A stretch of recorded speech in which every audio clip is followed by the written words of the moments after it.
Chapter 13. It was the knot of wordy socialists and working-class philosophers that held forth in the City Hall Park on warm afternoons that was responsible for the great discovery.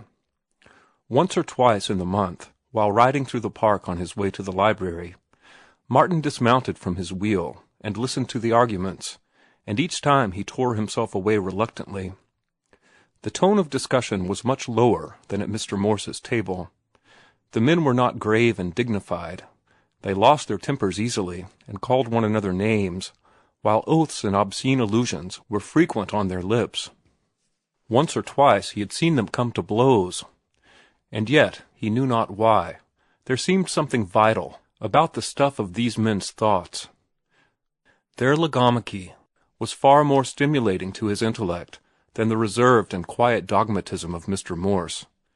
These men, who slaughtered English, gesticulated like lunatics, and fought one another's ideas with primitive anger, seemed somehow to be more alive than Mr. Morse and his crony, Mr. Butler. Martin had heard Herbert Spencer quoted several times in the park, but one afternoon a disciple of Spencer's appeared, a seedy tramp with a dirty coat buttoned tightly at the throat to conceal the absence of a shirt. Battle royal was waged, amid the smoking of many cigarettes and the expectoration of much tobacco juice, wherein the tramp successfully held his own, even when a socialist workman sneered, "There is no God but the unknowable, and Herbert Spencer is his prophet."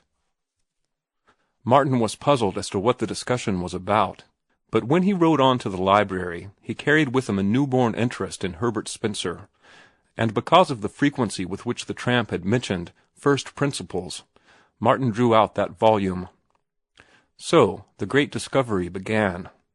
Once before he had tried Spencer, and choosing the Principles of Psychology to begin with, he had failed as abjectly as he had failed with Madame Blavatsky. There had been no understanding the book, and he had returned it unread.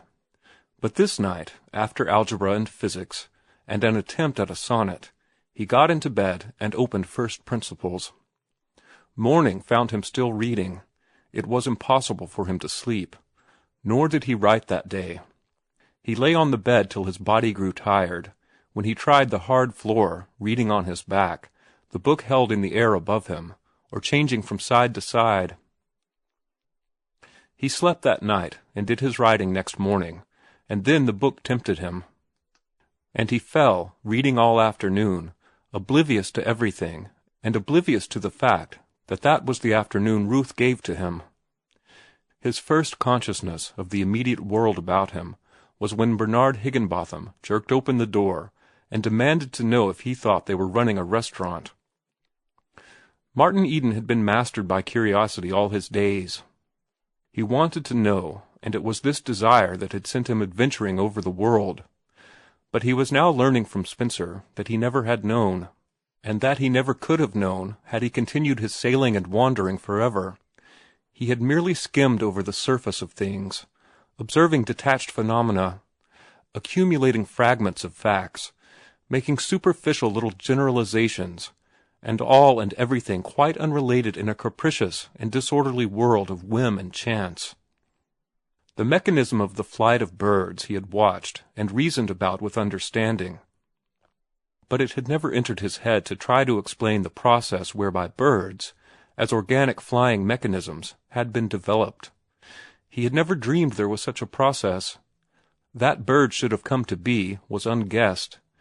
They always had been. They just happened. And as it was with birds, so it had been with everything. His ignorant and unprepared attempts at philosophy had been fruitless.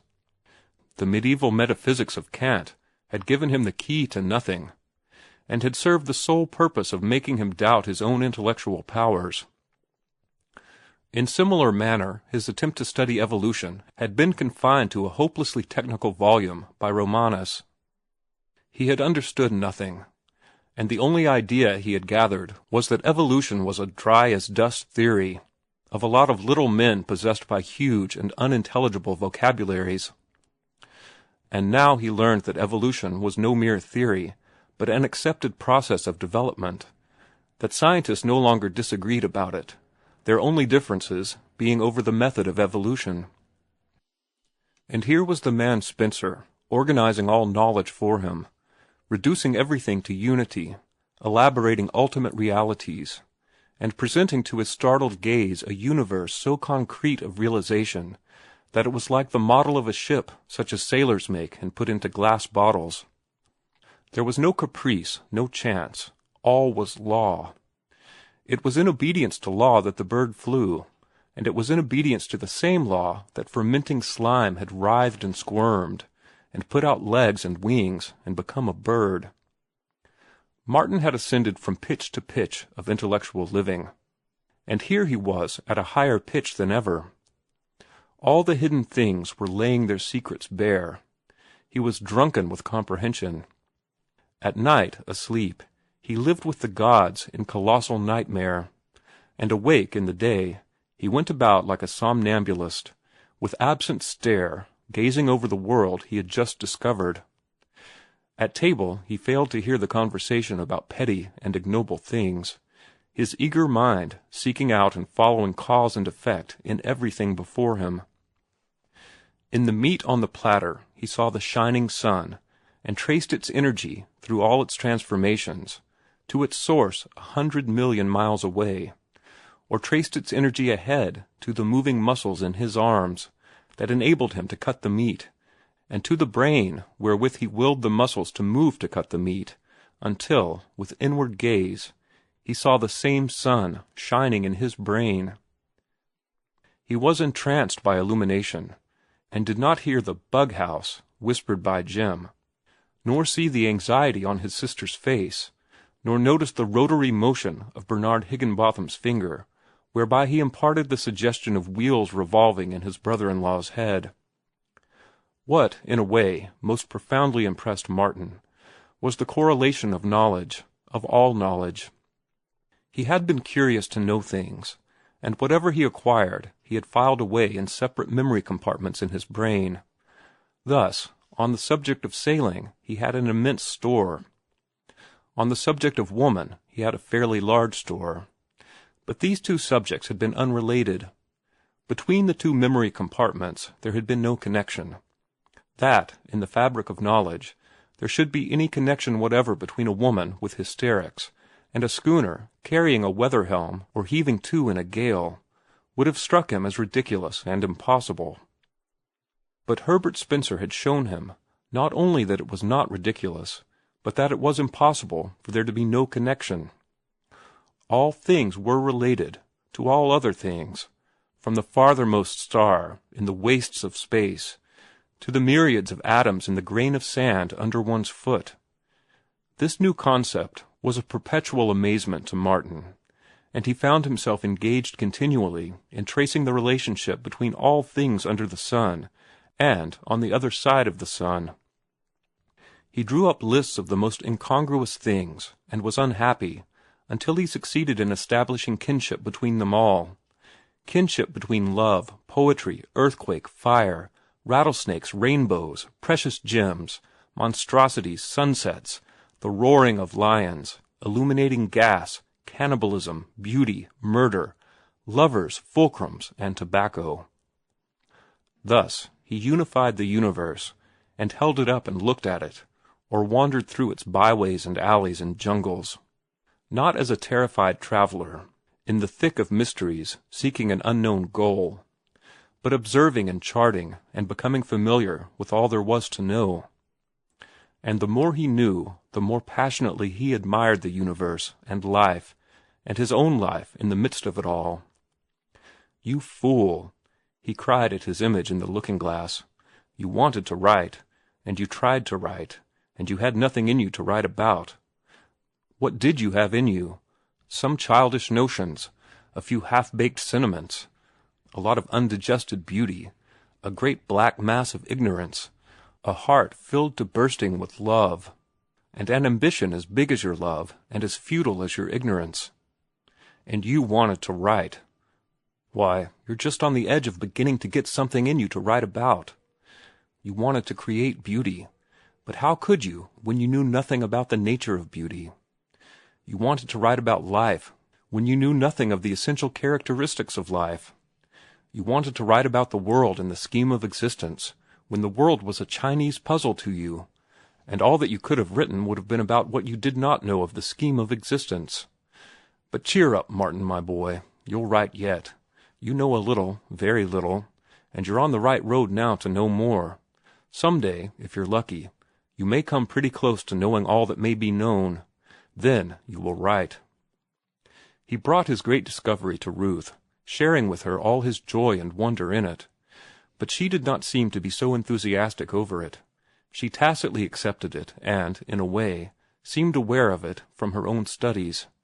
It did not stir her deeply, as it did him, and he would have been surprised, had he not reasoned it out, that it was not new and fresh to her as it was to him.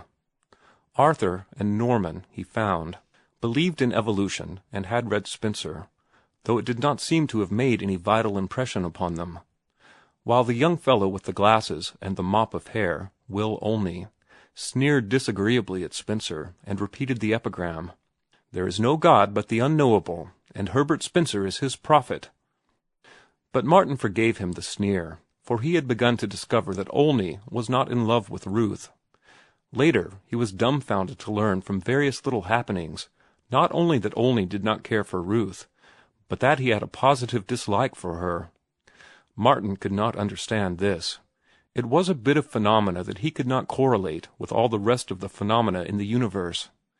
But nevertheless, he felt sorry for the young fellow, because of the great lack in his nature that prevented him from a proper appreciation of Ruth's fineness and beauty. They rode out into the hills several Sundays on their wheels, and Martin had ample opportunity to observe the armed truce that existed between Ruth and Olney. The latter chummed with Norman, throwing Arthur and Martin into company with Ruth, for which Martin was duly grateful. Those Sundays were great days for Martin, greatest because he was with Ruth, and great also because they were putting him more on a par with the young men of her class. In spite of their long years of disciplined education, he was finding himself their intellectual equal, and the hours spent with them in conversation was so much practice for him in the use of grammar he had studied so hard. He had abandoned the etiquette books, falling back upon observation to show him the right things to do.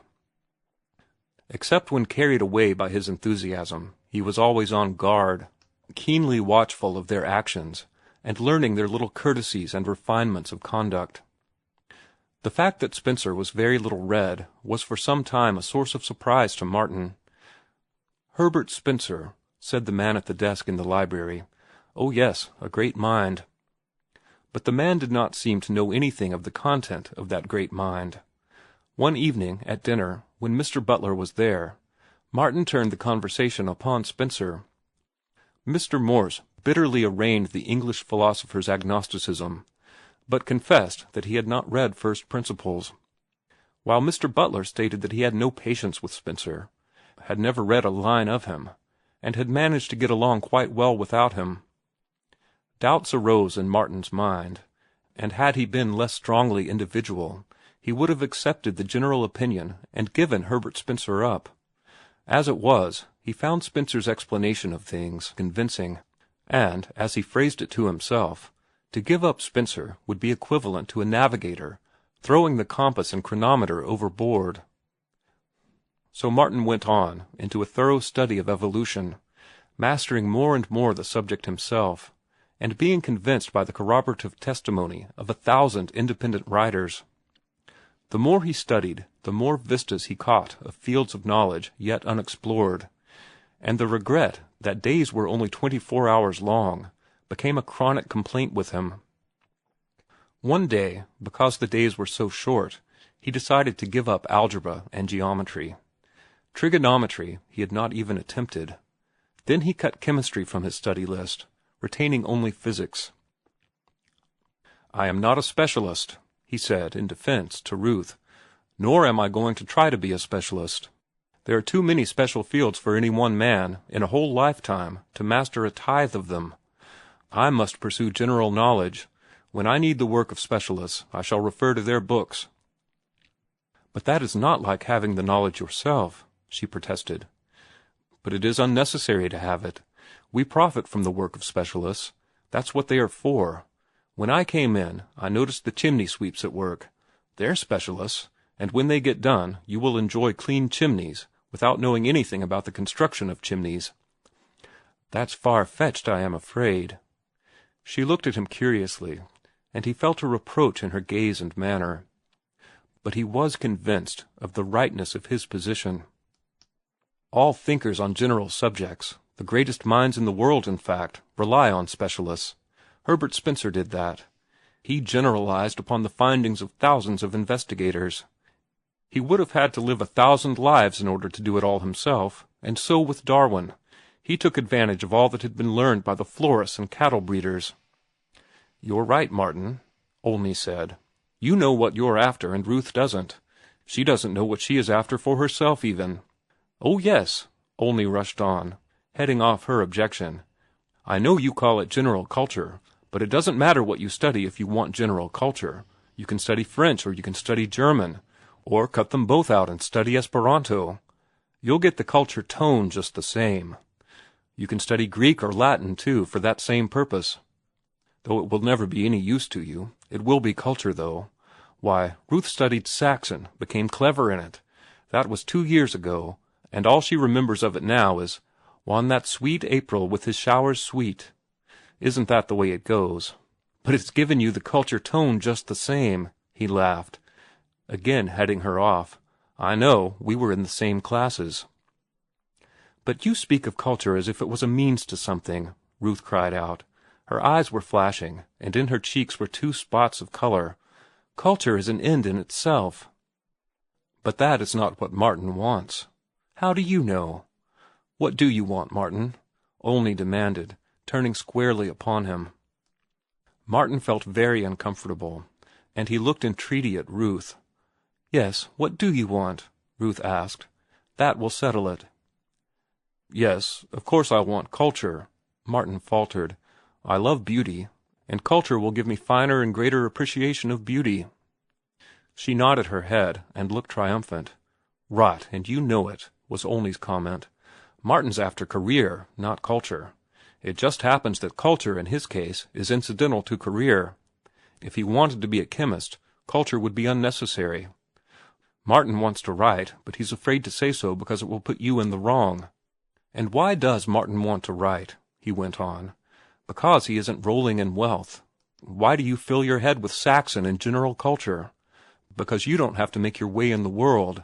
Your father sees to that. He buys your clothes for you, and all the rest. What rotten good is our education, yours and mine and Arthur's and Norman's? We're soaked in general culture, and if our daddies went broke today, we'd be falling down tomorrow on teachers' examinations. The best job you could get, Ruth, would be a country school or music teacher in a girls' boarding school."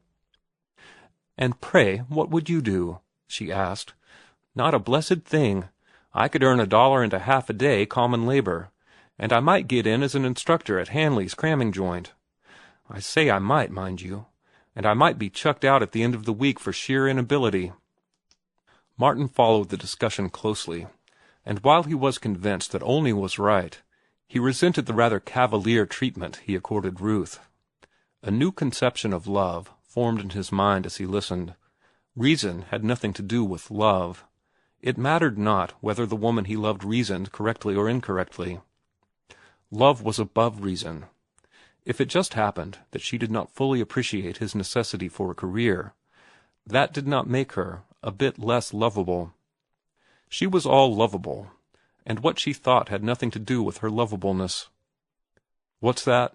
he replied to a question from Olney that broke in upon his train of thought. "I was saying that I hoped you wouldn't be a fool enough to tackle Latin." "But Latin is more than culture," Ruth broke in. "It is equipment." "Well, are you going to tackle it?" Olney persisted. Martin was sore beset. He could see that Ruth was hanging eagerly upon his answer.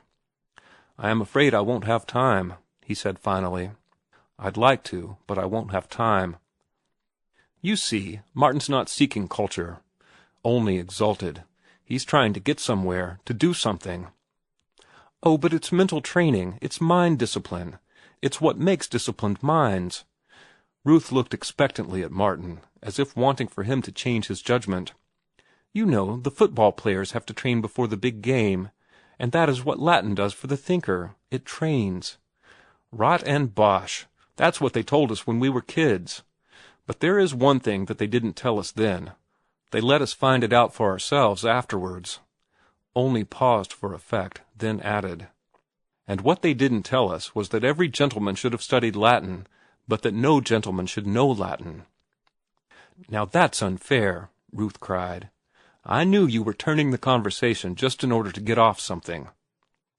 "It's clever, all right," was the retort, "but it's fair, too. The only men who know their Latin are the apothecaries, the lawyers, and the Latin professors, and if Martin wants to be one of them, I miss my guess. But what's all that got to do with Herbert Spencer, anyway? Martin's just discovered Spencer, and he's wild over him. Why? Because Spencer is taking him somewhere.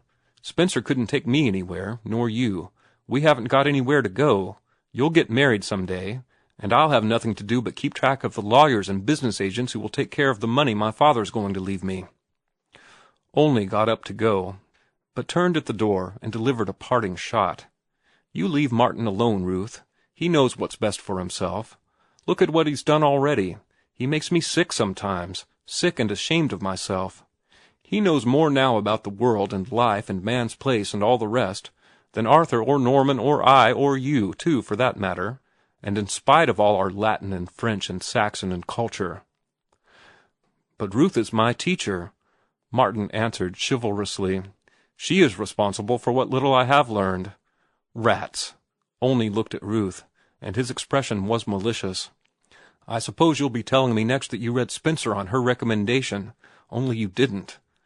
And she doesn't know anything more about Darwin and evolution than I do about King Solomon's mines. What's that jawbreaker definition about something or other of Spencer's that you sprang on us the other day? That indefinite, incoherent homogeneity thing. Spring it on her, and see if she understands a word of it. That isn't culture, you see. Well, tra-la, if you tackle Latin, Martin, I won't have any respect for you." And all the while, interested in the discussion, Martin had been aware of an irk in it as well. It was about studies and lessons, dealing with the rudiments of knowledge, and the schoolboyish tone of it conflicted with the big things that were stirring in him, with the grip upon life that was even then crooking his fingers like eagle's talons, with the cosmic thrills that made him ache, and with the inchoate consciousness of mastery of it all. He likened himself to a poet, wrecked on the shores of a strange land, filled with power of beauty, stumbling and stammering and vainly trying to sing in the rough barbaric tongue of his brethren in the new land. And so with him. He was alive, painfully alive, to the great universal things, and yet he was compelled to potter and grope among schoolboy topics, and debate whether or not he should study Latin. "What in hell has Latin got to do with it?" he demanded before his mirror that night. "I wish dead people would stay dead. Why should I and the beauty in me be ruled by the dead? Beauty is alive and everlasting. Languages come and go. They are the dust of the dead." And his next thought was that he had been phrasing his ideas very well, and he went to bed wondering why he could not talk in similar fashion when he was with Ruth. He was only a schoolboy, with a schoolboy's tongue, when he was in her presence. "Give me time," he said aloud. "Only give me time." Time, time, time was his unending plaint.